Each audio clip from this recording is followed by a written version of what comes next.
Hi babies, it's Kanoya, and I'm here to talk about spiritual attachment, spiritual ties, and how emotions relate to the human spirit. So my credentials are that I am a current aspiring counselor. I'm currently in my master's program for counseling. I have a bachelor's degree in child development and psychology, as well as multiple Montessori and conscious discipline certifications in education. I have worked in wellness for years. I have spent about 4 years as a personal trainer, group fitness, personal stretch trainer, and I have spent about, I'd say, 2 years studying world religions. And I was raised in the church and I was a Bible scholar, even though I'm not Christian anymore. So I have a lot, a huge variety of information about the human spirit, human wellness, and human spirituality. And one thing that I have done is I have kind of been working on connecting all of them. And it's been kind of hard to really like verbalize in a way that people would understand the things that I've learned. I had a TikTok account, right, where I speak about these things, but they seemed nonsensical because I didn't really have the background or the organization, and I had a YouTube account, but I feel like I really want to start really breaking it down, almost like a lesson plan to tell y'all the things that I've learned, because one thing that I've realized is that a lot of people do not have emotional regulation skills. They're not taught emotional regulation skills from childhood, and that is the root, the absolute, like, you can quote me on this is the core of majority, if not all of the problems that we have. I wouldn't say all, but majority of the problems, because life is like we have our physical and we have the spiritual, and regardless of if you believe in spirits or not, the spiritual exists. If the fact that you feel emotions, the fact that you are aware and conscious, reflects that there's something working in your inner being that is unseen. Even if you don't believe we have a soul, you can believe that emotions are not seen, motivation factors are not seen, mental wellness is not seen. Those all regard the human's internal state of being, which is what we refer to as a spirit. That is something you cannot deny because you are experiencing it. And those two things interact with each other. We have our environment, and sure, natural disasters happen. Sure, droughts happen. Sure, things outside of human control happen, right? But we also have the way that we respond to things. And the way that we respond to things can shape our reality as much as those natural disasters. We are not helpless creatures. That is the power of being human, is that we're not helpless to our circumstances. We have problem solving skills and we have the ability to change our paths. That's not something that most animals have, at least not to the degree we have.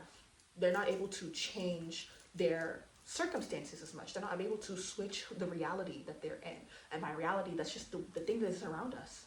Every moment is a different reality, and we're all down a path of realities, or path of outcomes, and we have the ability to switch. And emotional regulation is the core of that. Emotional regulation actually determines the direction that we go as a society. And you might say, how does my emotional regulation, my personal emotional regulation, determine the outcome of society? Okay, so that's when we kind of start with what we call the collective unconscious, or the collective consciousness. And again, you don't have to believe in any spiritual things to believe in the collective unconsciousness. At the very basic, collective unconscious, or collective consciousness, my bad. At the very base, collective consciousness is culture. It is the social dynamics that we have. It's the social landscape that we have. It's the references that you make that people understand without having to explain those references. It's the handshakes or the gestures or the smiles. That is the collective unconscious at the very basic. Without any of the spiritual woo stuff, well, because I believe it does go much deeper spiritually. And there are plenty, there's this one psychologist. I don't know if they're still alive. I cannot remember their name. If I can remember to put it in when I edit it, which I probably will not, the name will be here, that also believe in collective unconscious. And there are many people that are studying it to largely agree, but at the very basics, collective unconscious is culture. It's the collective knowing of things. And we all flow into that. Every single one of us change the collective unconscious, collective consciousness, in subtle ways.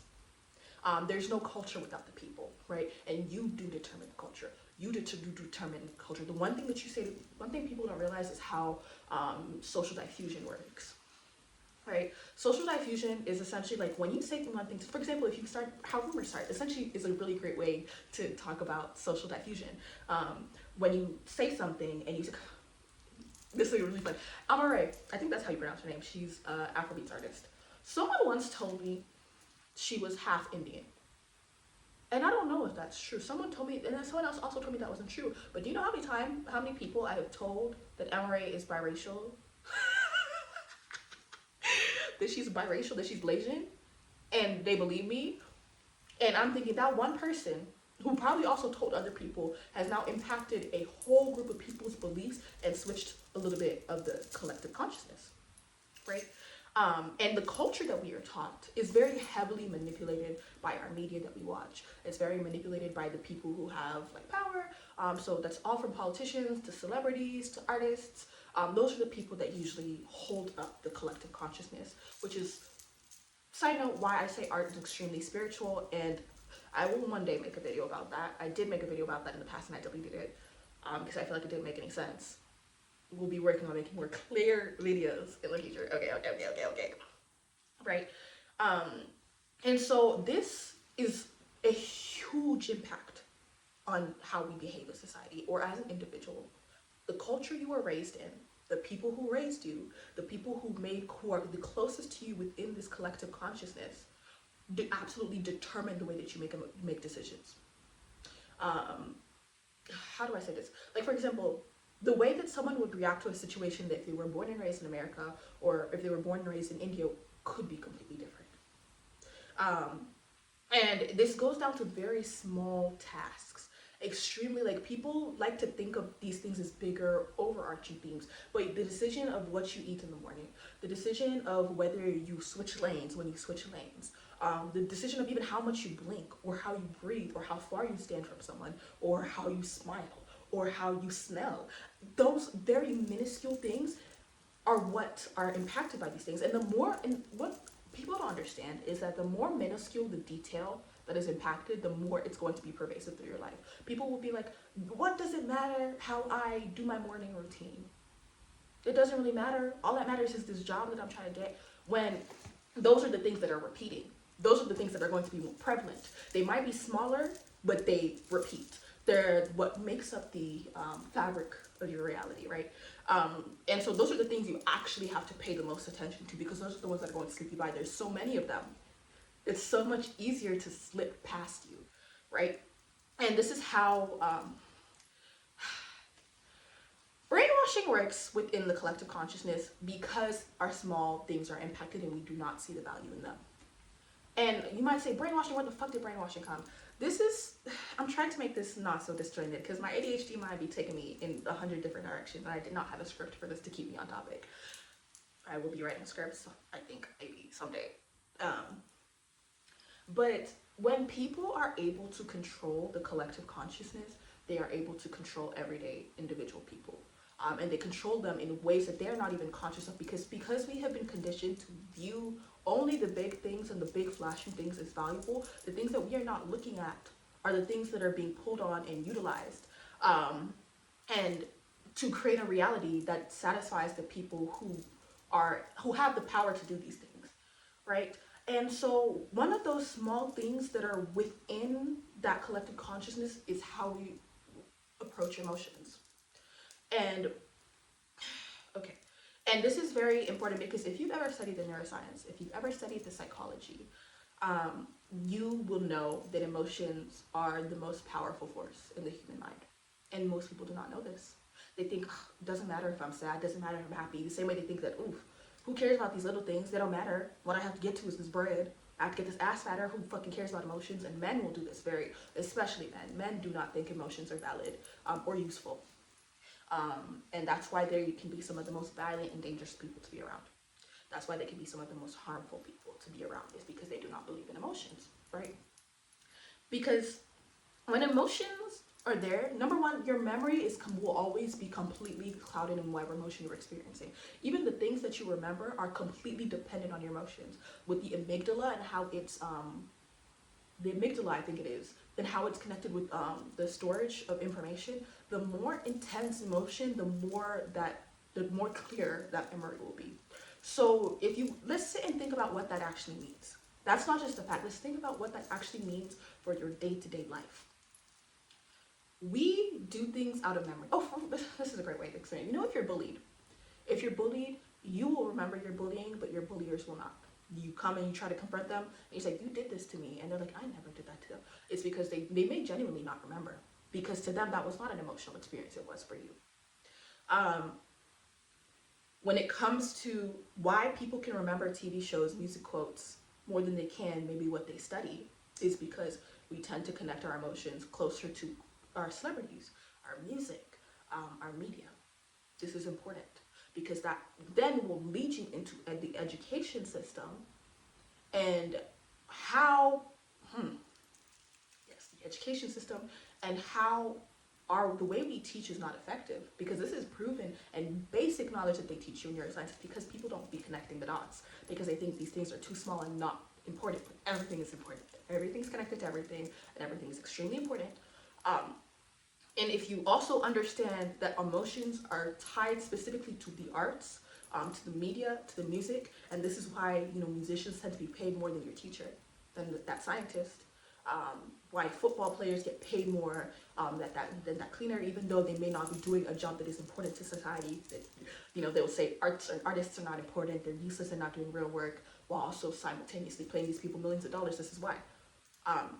And then you also take a look at the messaging that is pushed through these medias and pushed through these music, and understand with that emotional connection that is tied, you are going to learn better from that TV show and that music than you will from school, for a majority of people.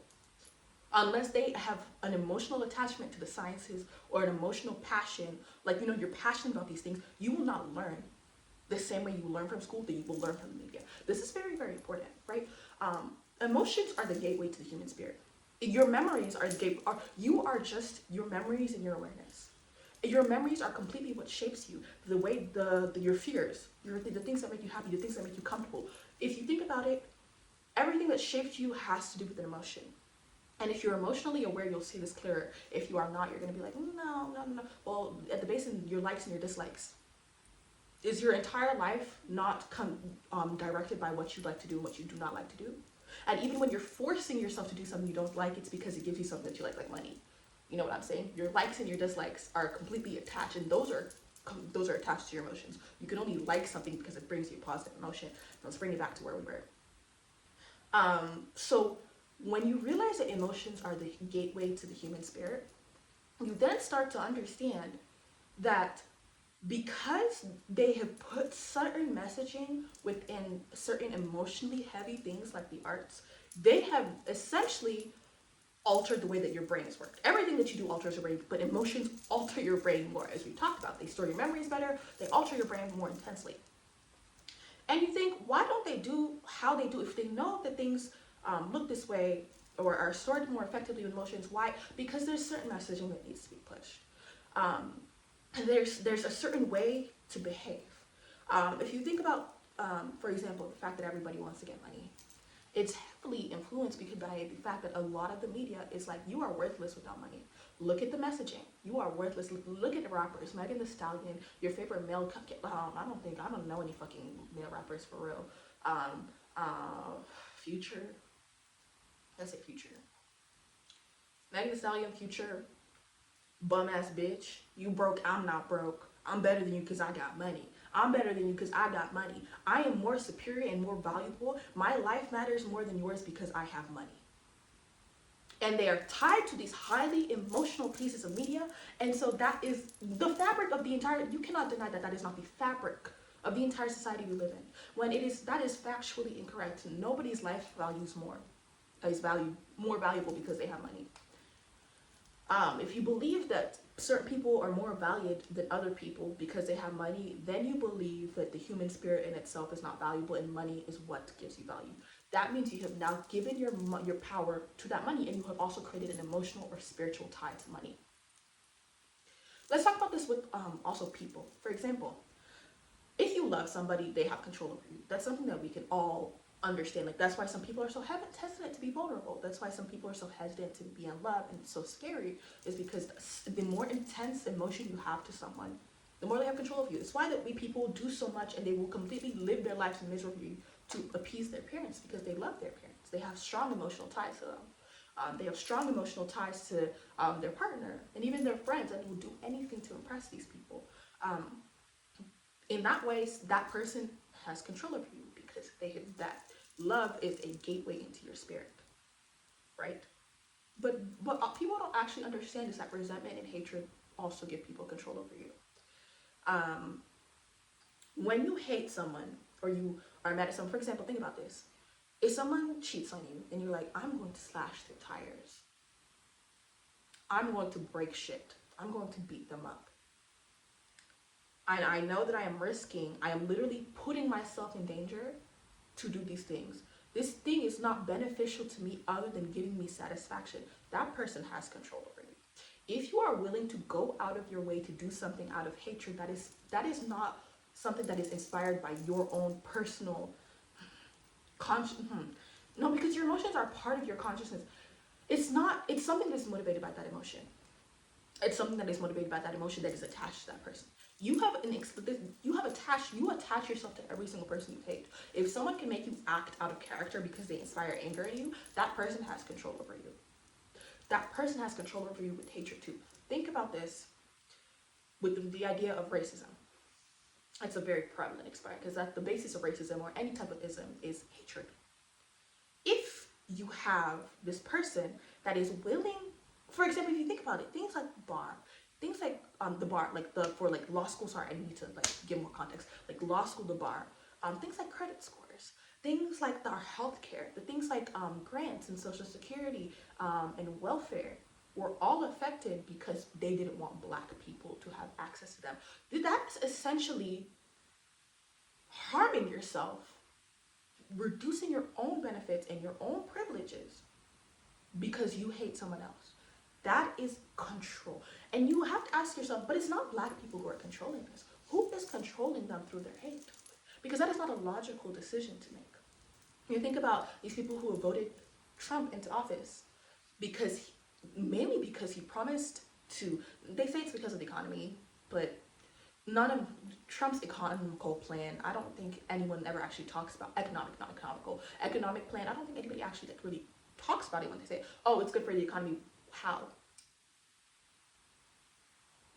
They don't really get into detail. They just heard that, they parroted it. Now, people like Trump because he presents what they say is order. Essentially,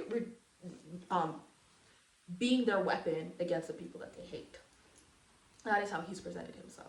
I'm going to clean up this country. I'm going to get rid of all these immigrants. I'm going to get rid of these gays. I'm going to get rid of this, and this. And people tend to be scared of things they don't know. And that's also, put this over here.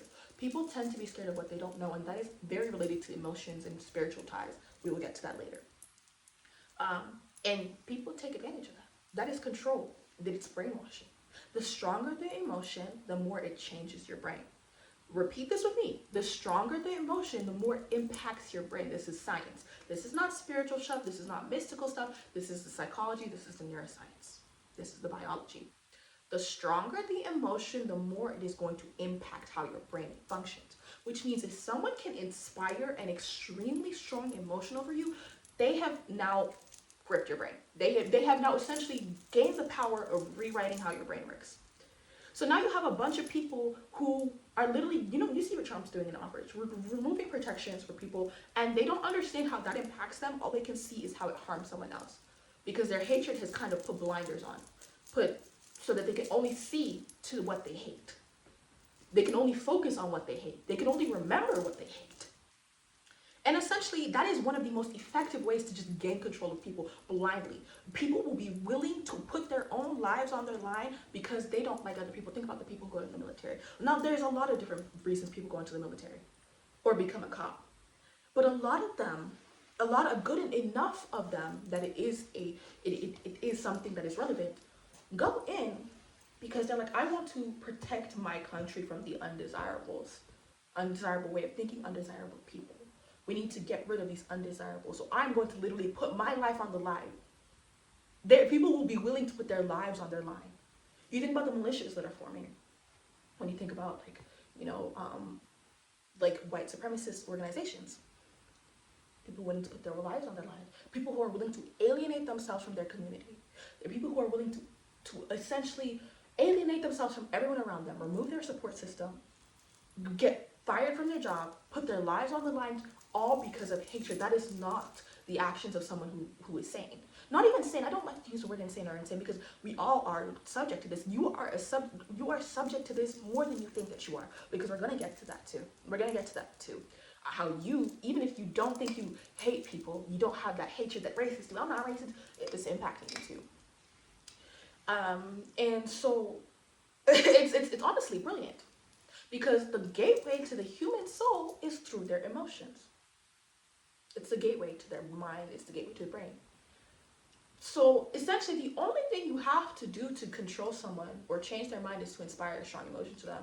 And that's why when people try to argue logic to someone who cannot regulate their emotions, who is not in control of their emotions, who someone else around them is controlling their emotions, the person that they hate controls their emotions, the person who tells them to hate someone is controlling their emotions, this person they look up to is controlling their emotions, what happens outside to them in this reality is controlling their emotions. They don't control it.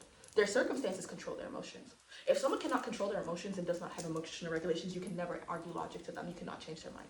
That is something that had to come. Sorry, I'm speaking too fast. You can never change their mind. That is something I had to come to realize. Especially being someone who considers myself a healer.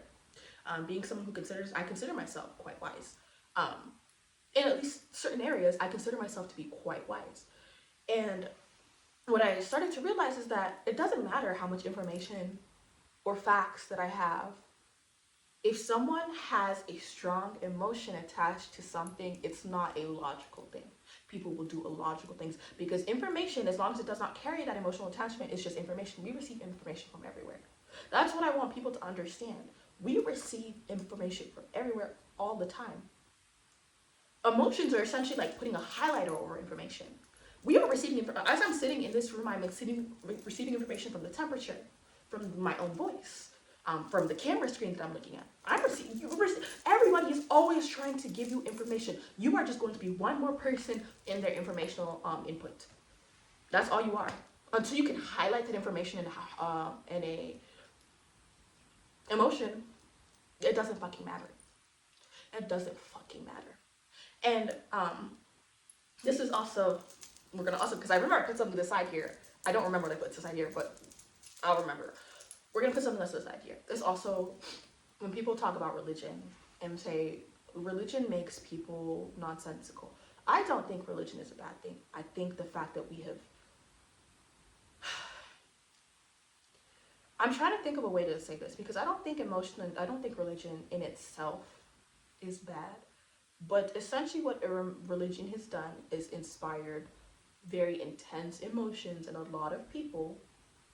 Instead of preaching emotional control, which is what, after I've studied spiritualities and religions and the histories and all of that, the one thing that you hear over and over in every spirituality and religion is control your emotions. But when you enter a church, it's not that they might not be preaching the same thing. And I say church specifically because I have a lot of experience in the church. You know, my dad's a pastor. I grew up in the church, so I will reference the church a lot often. It's not because this is special to Christianity, but it also is a very prevalent religion, and it's the main religion that is usually used for these things. But it's because I have what I have the most experience with and the most evidence to talk about. It's not the same. In fact, they try to inspire a very strong emotion in you, which is fear, shame, disgust, and hatred. Think about it. When you're a child, the thing that they teach you, they put into you, is the fear of hell, which is quite irrelevant, because by the Christian doctrine, you technically, if you serve God only because you fear hell, you are not going to heaven. But the first thing that they inspire to you is the fear of hell. And people take this as, oh, they want me to not go to hell. They want me to make sure I stay on the path because I need to know the consequences. That's not why. It's because the gateway to the human spirit is through their emotions. The one way to guarantee you will not question them, you will not leave their fold, you will not leave the church, is if you fear hell. And if I honestly, when I speak to Christians, majority of Christians, even they will admit to them that, yeah, a lot of the reason I'm Christian is because I fear hell. The main reason for majority, don't even at me, because you can lie to yourself all you want. There are some Christians that's not the main reason, but majority, it's because they fear hell, because that's from the moment you are a child. That shit's traumatic. Telling you're gonna burn for eternity, the rapture is gonna come, this and this and this. And so a lot of times when you speak to a Christian person and you try to talk to them about Christianity is not bad, but maybe someone has twisted this religion to you because you have now inspired, you are now harming society more than you are benefiting it. You are not operating out of the love that God says He is. You know, God is love. You are inspiring fear. You are inspiring, you are inspiring so much negativity into the world. You are also inspiring a lot of negativity into yourself. You are constantly self-shaming. You are constantly beating yourself up for sinning. You are constantly in a bad state of mind. Why? Because you fear hell. You cannot speak logic to a Christian. Even though Christianity is actually, if you look at it from a decolonized perspective, Christianity actually does follow quite a bit of logic. But a lot of Christians do not have logical thinking in regards to their religion. In fact, they will be very intelligent. They'll be neurosurgeons, they'll be engineers. They have great mental capacity. But in this, they cannot utilize this with Christianity because it's shrouded in emotion and fear. The main emotion majority of Christians that I have spoken to, and I'm very good. It's a therapist in me. I'm very, very, very good at getting to the bottom of things. I'm very, very good at getting people to open up to me. It's not even something that I intentionally do. I go to people and they will open up to me. It doesn't matter who you are. It doesn't matter if you even like me. If I can sit down and long enough with you a conversation, I will know enough about you. I will know so much about you. You will talk to me about your greatest fears. That's just how it is. It's just because when you will not get that, to put that to the side. I'm not gonna get into deep into why, but that's just a special talent that I've had for a really long time. And when I talk to Christians, or the base of everything that they do is fear and shame. That's not how that religion is supposed to work. And I beg you, if you're a Christian, if you haven't turned off, and in fact, this is not even, no, I would say if you are heavily religious, let's just talk about the Abrahamic religions, because that's, again, the closestly aligned to what I have.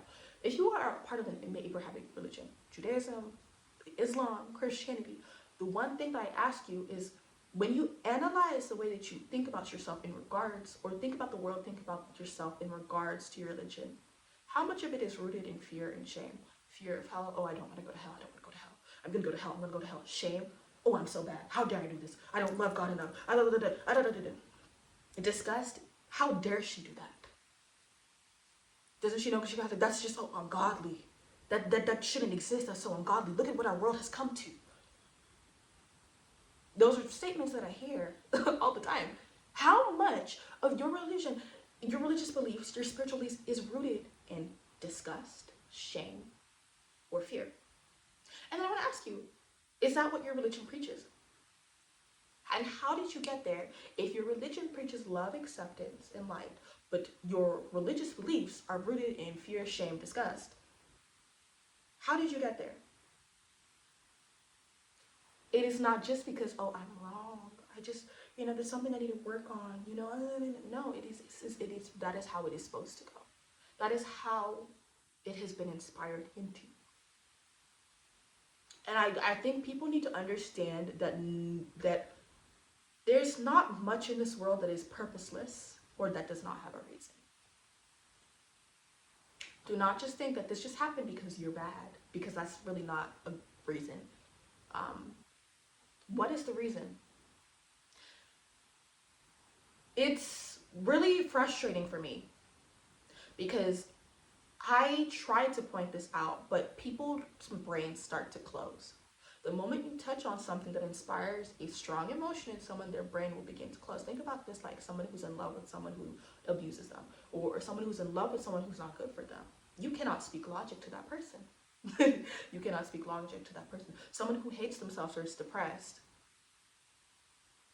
who will rather end their life than simply just be not accepted by their community, even though those are not of equal value, because you cannot speak logic to someone who is shrouded in intense emotion.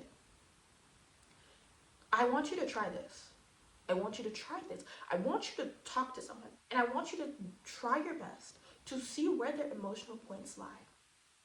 This could be political. These stupid liberals. Sorry, I'm not supposed to use that word. These foolish liberals. these liberal, these gay people, I want you to then, at some other, not in the same conversation, this is something that you're gonna have to do over a while. You want to talk to them, find them, just figure out, get a good sense for where those emotional ties, or their religion, if they're very religious, if religious fanatic, see where their hardest points are. Then I want you to wait, next conversation, maybe a day later, bring that conversation topic up and see what happens. Do not let yourself get pulled into their emotional vortex. Do not let yourself get pulled into, they might say things that might make you want to argue. Do not argue with these people. Again, you cannot speak logic to people who are in intense emotion. You cannot do it. Stop it. And this is the issue that I have with a lot of people, a lot of leftists, a lot of activists, a lot of people who just want to, you stop trying to talk logic to these people. You cannot. What I want you to do is observe. Ask them a question about this. And just ask them questions. Don't argue with them, just ask them questions. Ask them to explore the way of thinking. You will get to a point. Number one, the first thing that's going to happen when you bring up a trigger word, for example, if you say anti-capitalist to someone or communist, to someone who hates communist, or who's a heavy capitalist, or who wants to be rich more than anything in the world, say world capitalist. Say the word diversity to someone who hates DEIs. Say the word gay to someone who's homophobic. Just slide it in there. See what happens. See how their face changes, the way you've pressed a button, you pulled on a string. Watch that. I promise you, watch it. And then I want you to keep questioning them. Don't argue with them. Don't speak logic to them. Ask them questions. You will get to a point where they will just start repeating and they will start running in circles. Don't try to put any, just keep asking them questions. And this will take a little bit of finesse. And I started, something I've realized is that most people do not have the skill of knowing which is the right question to ask. I think that's something that I've realized that I have, is that I can see where people's gaps are. I can see where those questions, I see the way that they will lead. I know what question will lead me where I need to go to get to the bottom of something within people. And again, it's a therapist doing it, right? This will take some skill, but I want you to practice this. This is a very important skill. You want to get to the core of their argument, and you're going to realize you don't need to go very deep, because you realize this is not something that is logical, and even if they won't even realize that they're going in circles. For example, when I speak to people about Christianity, people in my church who are violently homophobic, or violently full of hatred, and I don't try to argue with them. I just explore I'm trying to tell them what they believe. Why do you believe this? Oh, can you tell me more about this? And eventually, that's just how it is. That's just what I believe. God works in mysterious ways is one of the best ways. It's not that God doesn't work in mysterious ways, but the way that they say it is as a cop-out, not as an explanation.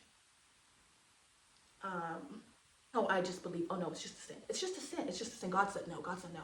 Or, no, it's just wrong. It's just evil. That's not the way it's supposed to be. That's not it's wrong because it's wrong.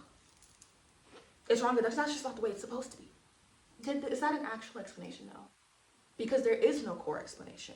There is no logical explanation. They do not believe that. They do not believe what they believe because they have sat and analyzed and thought that was the best solution or the best logical way to believe. They believe it because it inspires a strong emotion to them, and that is all it needed. I want you to do this because this one that I noticed, and it used to baffle me. The amount of times I will ask questions, I know exactly what question I need to ask, and people will just start going in circles. They'll just keep going and repeating the same thing over and over and over, not able to explore things because it is not logical.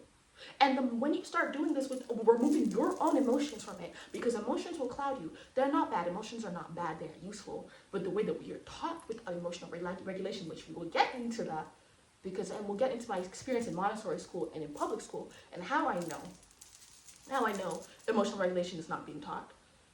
And that is the core reason for why everyone says Americans are not very smart. No, Americans are just extremely emotional. They're not. It's not that they're not smart. They can be extremely brilliant. Back it up to where we just were.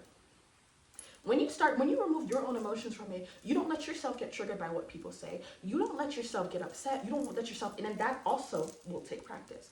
If you get to a point where you don't allow yourself, you can just let yourself be an objective observer, you will start clocking things because your own emotions are also blinding you from seeing certain patterns. Your own emotions, even if you feel like your emotions are justified, they're blind. Take those away for a second and just look. You will start to clock things you had not seen before. You're like, I can't believe people are so hateful. I can't believe this. Why can't we? Watch. Sit and watch. You will start to realize that most people have zero emotional IQ. Very low emotional IQ. Most people are not in control of emotions. Most people are not in control of their lives. Their emotions actually control their lives. And the person who's controlling their emotions, by default, is then controlling their lives. You will realize that people only believe something is because someone preached to them with enough dogma and intensity and respectability that it's inspired emotions in them and they attach to it. Let's think about like respectability politics or the way of presentation. Where speaking, the reason why when you learn to speak, you learn to speak. Stand a certain way, speak a certain way, have your face look a certain way, use certain arm movements. Why is that? Because when you do that, you are more likely to inspire a certain emotion and people are more likely to attach to your messages. Look at how again, I don't have problem with religion. I love spirituality. I love religion. I study that shit. What I have is, I want you to look at what pastors look like. I want you to look at what the leaders, for example, Trump. Trump is not a logical person, but he is a TV star. He does inspire emotions in people, that he's extremely talented. When people say he's a talented manipulator, you guys are not even getting to the bottom of it. He's talented in the way of human perception. And he is so talented in that, exceptionally so. And he can say whatever. He could say the sky is purple 24 hours a day. And people would believe him. Why is that? Because he has mastered the art of touching on people's emotions. Again, take away your own emotions and observe. And you will see how everything in this world is colored by emotions. I always say this. I only recently started saying this. Let me not lie. You don't need to know anything about anybody. You just need to know what emotions they collude with most often. That's all they're going to tell you. And you have to see who's holding the strings behind that emotion. Stop looking at the person. That person's irrelevant. They're not the ones in control of their lives. If they do not have emotional regulation or emotional control, they are not the ones in control of their lives. It's impossible. That's how you have people who regret their lives on their deathbed. That's how you have people who feel like they have no purpose. They don't know themselves. Because they're not the ones in control of their life. They are so used to leaning on the understandings of other people, the ones that inspire emotions. They're so used to avoiding shame rather than pursuing what makes them happy. Watch it. That's the only thing I'm going to tell you. Stop arguing with people. Stop trying to change things for a second. That's the thing is, you can change things, but you have to understand the mechanics of the game. That's another thing that I feel like is just hard for people who are trying to help, is that they don't understand the mechanics of the game. Even if you are not playing by the rules of the game, you want to dismantle the game entirely, that's great, wonderful. You have to understand the game too. You have to understand where the pieces are to be able to take them out. So if you are trying to change the world, I'm going to say for a second, stop. Stop your activism work. No, don't stop your activism work. But stop being, okay, this is going to sound awful, but please understand, stop being so emotionally invested into it. If, for example, if you're delivering meals to people who need you to deliver meals, then don't stop your activism work. No, that was, wipe that off. I didn't say that. But I want you to stop being so emotionally invested for it in a second. I know that's so hard, but even just for a second, even if it's not taking away the emotions that you have, just push them to the side and just observe. Without your own emotions clouding how you're seeing, you will start to see that the main rule of this game is emotions. The main rule of everything within our society is emotions. Why do people live a life that does not make them happy? They crave acceptance. They crave what feeling comes with that. They are avoiding the feeling of shame. That's all it is. Ask someone, why are you in this job? Why are you in this relationship that you hate? Because it feels familiar. Why do you do this? Why are you in this job? Why are you in this path? Because their parents will accept them. They will have that feeling of being accepted. They will feel like they belong. It's all about the feelings, everything. And when you asked, what is the core of all the problems that are not natural disasters? That are not, but even natural disasters are influenced by this at this point. It's global warming and everything, even though you guys say it doesn't exist, who cares? Imagine, what is the core of the issue? People are killing the earth. Why are they killing the earth? Why are they killing the earth? Emotions. People want to feel powerful. People want to feel important. And by making themselves feel important, they create hierarchies because they don't feel important in themselves. They lean on the outside forces because they're so used to being pulled on and controlled by outside forces, not by internal forces. So they make hierarchies so that everybody else can validate them because they cannot validate themselves. They create oppression because they cannot be great if someone else is great. Because if you're equal, where are you going to get your emotional high from? Why do people destroy the planet? Because of these hierarchies. Because they're avoiding emotions that make them feel bad. Because to understand that you need to not destroy the planet, you have to now emotionally attach yourself to this planet. You now have to make yourself, they see it as like making themselves slaves or servants to the planet, even though that's not what that is. It's not going to give them as much acceptance as they think that they need. And it's not going to give them the same emotional high as buying that new iPhone. Everything is rooted in the fact that most of us do not act out of love. And you know how everyone says this is so corny, so cringe, talk about love. Love yourself, love everyone, so corny, so cringe. That's also part of it. The way that people avoid talking positivity and love because it's corny, it's cringe. Who wants to hear that as childish? Telling people to do their affirmations. I am strong. I am beautiful. Corny, childish.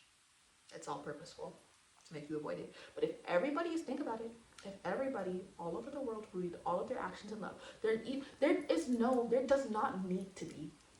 This is also another issue that I have. There does not need to be a list of rules. That's another thing that people don't realize. And I'm gonna get back into religion for a second. There does not need to be a list of rules to how to make the world better. Everyone's thinking about what is going to be the best system, what's going to be the best system, how are we going to make this. If everybody had emotional regulation skills and everybody rooted their decisions in love, would we have even a quarter of the problems we have today? Think about it. I know it's going to take a while. Think about all the biggest problems that you see around the world.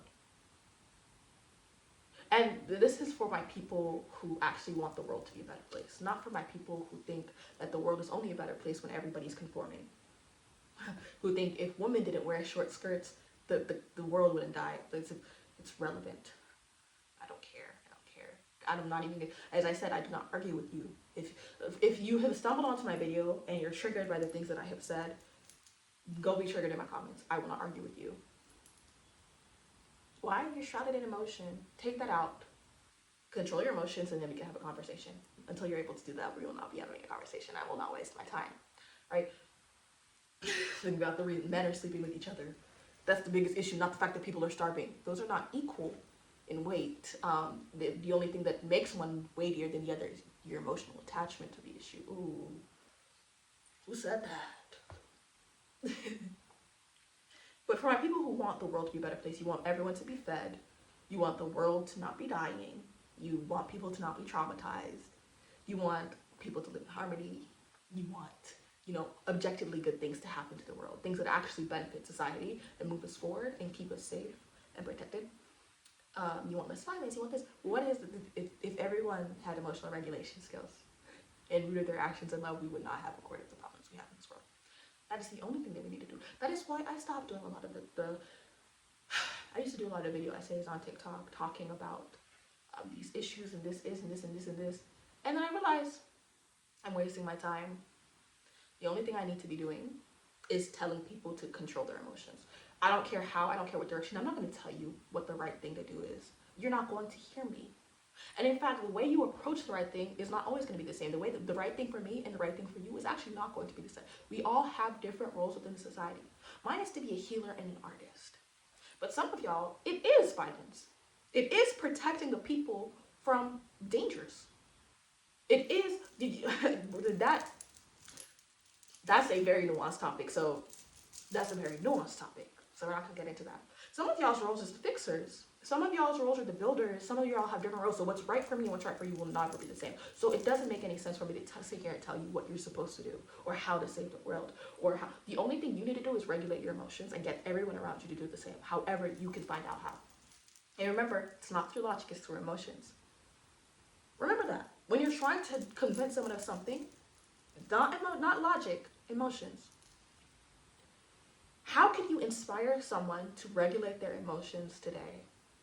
How can you inspire someone to root their actions in love? You have to do the first one first. So when you talk to someone, don't tell them root your actions in love. Tell them regulate your emotions somehow, some way. If you can figure out how to get that emotion to that through to people, it's great. And if you're thinking, how the fuck can I get it? Look at Montessori. Look at conscious discipline. Look at kids. How do we talk to kids that we don't talk to adults?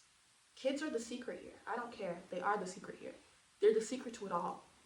Because emotional regulation, we learn all of those frameworks as children. The frameworks for how we look at emotions and how we learn that it's kids. That's really the only ever time it's ever touched on. And for most people, for a lot of people, it's not even touched on heavily. A lot of times they're like, don't be angry, don't be sad. And that's the most that they were talking about regulating their emotions. It's kind of sad. Sit and look at kids. Look at teacher resources. You know, the affirmations. Someone's depressed, take them down to the basics. Most people are stuck with the emotional regulations of a 2-year-old, so meet them where they're at. Stop expecting them to be adults. I know they should be, but it doesn't matter what they should be. Even your projection of what it should be is connected to your emotions. People should be, because I learned this should be. It doesn't matter what they should be. That's not where they are. Go down, meet them at their 2-year-old level, and teach them to regulate their emotions however you can. Breathe in, breathe out. And I do this. Sometimes the only thing you need to do is point out the emotion that they're experiencing. Because a lot of people are so caught up or are so unable to control their emotion, they can't even identify the emotion that they're having. Not to talk about control it. They don't even know when emotions are controlled, but even though it is all the time. With my father, I started to do this. And I started to be more effective in trying to talk to him about my therapy school or social justice. When my dad would come angry, I'd say, you just are angry because you want to be angry. You are so angry right now. You are judging this, just pointing it out. If nothing else in this video stuck with you, if you are trying to teach someone to regulate the emotions, start pointing out the emotions that they're experiencing when, and that's all you need to do. Don't tell them if it's a bad emotion, no good emotion. If they should, don't put any. Just tell them, oh, you're angry right now. Are you angry? Is that what you're feeling? What are you feeling right now? Step 1, teach them to identify their emotion. You're welcome. You're welcome. Oh, I said that this video was about to be about spiritual ties. Well, I mean, I kind of talked about it. The thing is that emotions create spiritual ties and attachments. And it's how people control you. You are tied to whoever can inspire emotions in you. If it's against other people or if it's the other person, you are tied to that person. When people say sex creates spiritual ties, yes, it does, because it releases strong emotional hormones. And I made a post on this on my Instagram page. You are spiritually tied to your friends, you're spiritually tied to celebrities, you're spiritually tied to your politicians, to your parents, to the people you hate. You are spiritually tied to your pet. You are spiritually tied to your addictions. You are spiritually tied to money. You are spiritually tied to anything that can inspire emotion in you. The more intense emotion, the more you are spiritually tied. You are welcome. The moment you start realizing that, a lot of things will start getting clearer in your life. If you want to be mystical and like, ooh, don't have sex with them, you'll be spiritually tied to this person. Okay, fine. If you're so scared of spiritually tied, what else inspires you? Are you spiritually tied to money? Is that where your value comes from? Are you spiritually tied to your appearance? Are you spiritually tied to that person you really don't like and are disgusted by? Start there. Identify the emotion. The one way to identify your spiritual ties, when you think about something and you keep thinking about something, stop for a second. If you keep thinking about something a lot and it keeps coming back and you repeat it and you keep thinking about it, how did it sit and ask yourself, what emotion is this? And how intense is this emotion? That's all you need to do. What emotion is this? How intense is this emotion? When someone else is doing stuff and you realize that they don't understand what's happening, or they're being inspired by their emotions, or they're being unreasonable, or they're being harmful, or you're doing this or that. What emotion are you experiencing? How intense is that emotion? Start there. Only thing you take from this video. What emotion am I feeling? If they keep repeating or focusing on something, if they keep repeating behavior, because repetition is a flashing light. People focus the most on where their spirit is at. where they have the most attachments, your attachment is where your spirit will be focused. Because that's where it's attached to, that's where it's being pulled towards. So if they keep repeating something, even if it seems so minuscule, if they keep saying it, it doesn't matter if they say it with emotions on their face or passion. They keep saying, ask, what emotion are you experiencing? And even if they don't have an answer, they'll think about it. Because then you have attached that question to the thing that they have an attachment to. Y'all are welcome. This was Kanoya the Omnist. I felt really good making this video. I'm gonna make some more. You guys have a great day. I love y'all. Okay? I love y'all. And if you think nobody else loves you, know that I love you. And I hope that you learn to love yourself and love the people around you and love the environment that you're in. Okay? Stay blessed, my love.